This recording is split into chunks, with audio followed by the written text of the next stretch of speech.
दोस्तों, चरणामृत से संबंधित एक पौराणिक कथा काफ़ी प्रसिद्ध है जो हमें श्री कृष्ण एवं राधा जी के अटूट प्रेम की याद दिलाती है।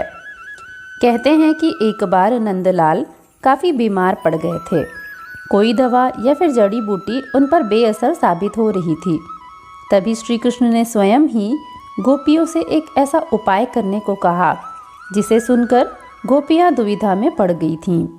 दरअसल श्री कृष्ण ने गोपियों से उन्हें चरणामृत पिलाने को कहा। उनका मानना था कि उनके परम भक्त या फिर जो उनसे अति प्रेम करता है या उनकी चिंता करता है, यदि उसके पाँव को धोने के लिए इस्तेमाल किए हुए जल को वे ग्रहण कर लें तो वे निश्चित ही ठीक हो जाएंगे। लेकिन दूसरी ओर गोपियाँ और भी चिंता में पड़ गईं। श्री कृष्ण उन सभी गोपियों के लिए बेहद महत्वपूर्ण थे। वे सभी उनकी परम भक्त थीं, लेकिन उन्हें इस उपाय के निष्फल होने की चिंता सता रही थी।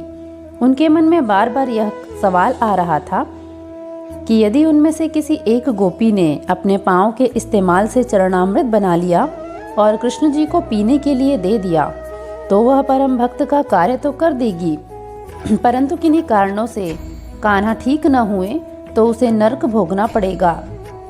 अब सभी गोपियाँ व्याकुल होकर श्री कृष्ण की ओर ताक रही थीं और किसी अन्य उपाय के बारे में सोच रही थीं कि उसी वक्त वहां पर कृष्ण की प्रिय राधा आ गईं।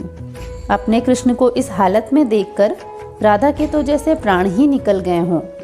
जब गोपियों ने कृष्ण द्वारा बताया गया उपाय राधा को बताया तो राधा ने एक क्षण भी व्यर्थ करना उचित न समझा और जल्द ही स्वयं के पाँव धोकर चरणामृत तैयार कर श्री कृष्ण को पिलाने के लिए आगे बढ़ीं।